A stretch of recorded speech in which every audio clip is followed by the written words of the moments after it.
नमस्कार साथियों, मैं नागेंद्र कुमार कुशवाहा, राष्ट्रीय सचिव विश्व भारती जन सेवा संस्थान। साथियों, आप सभी को पता होगा विश्व भारती जन सेवा संस्थान एक एनजीओ है जो कई राज्यों में काम कर रहा है और यह एनजीओ सहारा से संपूर्ण भुगतान की लड़ाई, सहारा इंडिया ने जो स्कैम किया उनके अधिकारियों को जेल भिजवाने के लिए तमाम तरह का लीगल प्रक्रिया अपना रहा है। इसी क्रम में साथियों, आप सबसे आज कुछ बात रखना चाह रहा हूँ कि आपने देखा कि किस प्रकार से झारखंड सीआईडी ने इनके ऊपर में केस किया। तो ये केस से बचने के लिए झारखंड हाई कोर्ट में 18 रीट पिटीशन फाइल किए। अभी तक उस रीट पिटीशन पर सुनवाई कंप्लीट नहीं हुआ, लेकिन ये सुनवाई से भाग रहे हैं। दूसरी तरफ ईडी ने इनके ऊपर कार्रवाई किया। उस केस से बचने के लिए ये लखनऊ हाई कोर्ट गए, जहाँ से इनका कोई राहत नहीं मिला। देश भर में जितने भी केसेस चल रहे हैं उसको केसिंग कराने के लिए, ख़त्म कराने के लिए देश के कई हाई कोर्ट में बार बार जा रहे हैं और एक दो में इनको सफलता मिला, बाकी में इनको सफलता नहीं मिला। कानूनी प्रक्रिया से इन्हें बहुत डर लगता है और इसीलिए इससे बचने के लिए ये माननीय सुप्रीम कोर्ट तक चले गए कि वहाँ से हमको कोई राहत मिल जाए। लेकिन जैसा कि आपको पता है, पिछले साल सितंबर की सुनवाई में भी माननीय सुप्रीम कोर्ट ने स्पष्ट कहा था सहारा सेबी का विवाद से बाकी अन्य विवाद का कोई लेना देना नहीं है। जो केस जहां चल रहा है वो सब वैसे को वैसे चलता रहेगा। साथियों, सहारा की असल नीयत जो है आपका भुगतान नहीं देना है। भुगतान देने के लिए इसने कोई एक्सरसाइज नहीं किया। भुगतान नहीं देना पड़े इसके लिए वो तरह तरह का बहाना बनाया। कभी सहारा सेबी का विवाद, कभी एम्बार्गो का विवाद, कभी विदेश से 14,700 करोड़ रुपया नहीं आया उसका कारण हम भुगतान नहीं कर पाए, तो कभी कंप्यूटर खराब, तो कभी कोरोना आ गया। तरह तरह का विगत 10 सालों में इन्होंने बहाना बनाया और लोगों का भुगतान से बहुत दूर कर दिया। ये कभी मेहनत नहीं किए कि आपका भुगतान कैसे हो जाए। ये लगातार केवल यही मेहनत किए कि आपका भुगतान कैसे नहीं देना पड़े। साथियों, एक तरफ कानूनी कार्रवाई से इनको डर लग रहा है, दूसरी तरफ आपका भुगतान नहीं देना पड़े इसके लिए क्या क्या ड्रामा करना पड़े। पोर्टल में आपको उलझा दिया गया सरकार के सहयोग से, और सरकार के मदद से ही ये लोग लीगल प्रक्रिया में गिरफ्तारी से भी बच रहे हैं, अपनी संपत्तियों को औने पौने दाम में बेच भी रहे हैं और इसमें खुल करके जो केंद्र में बैठी हुई एनडीए की सरकार इनको पूरा सहयोग कर रहा है। आप देख रहे हैं, पोर्टल भी बनाया गया।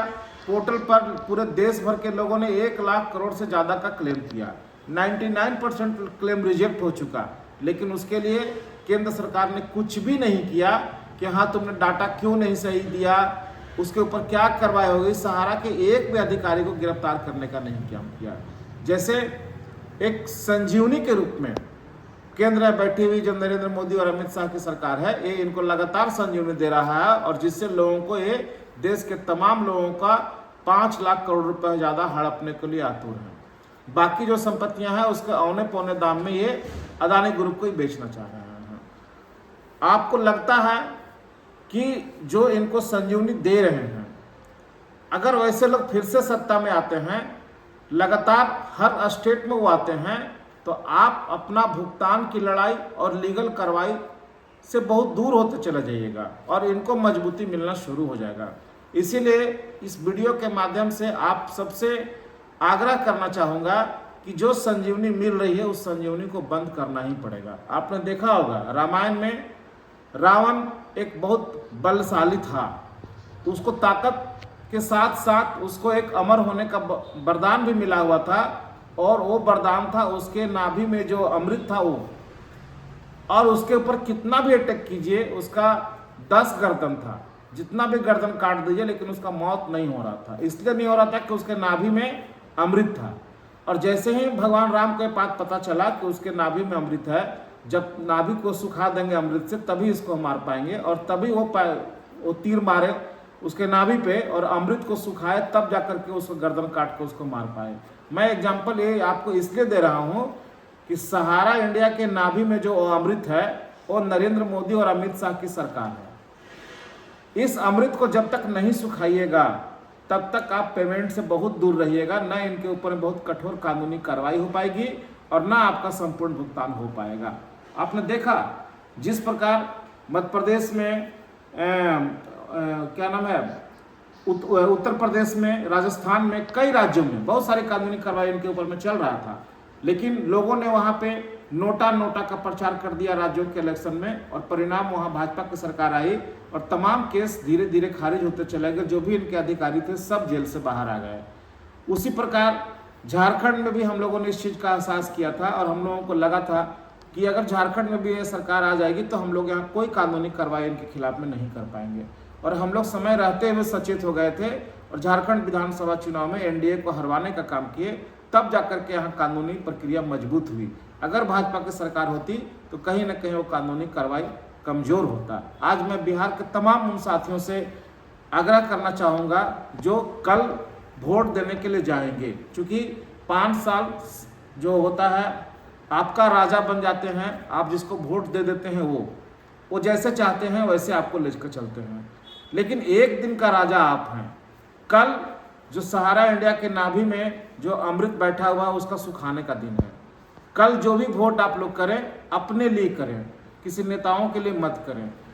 जात, धर्म, मजहब, जो भी चीज़ बिहार में चल रहा है जिसके ऊपर वोटिंग होती है, उस सबसे कल ऊपर उठ के एक जात बन जाए कि हमारा सहारा इंडिया का भुगतान बाकी है, और लगातार 10 साल से केंद्र में बैठी हुई सरकार मोदी जी की जो है वो सहारा को संरक्षण दे रहा है और हमारा भुगतान नहीं हो पा रहा है।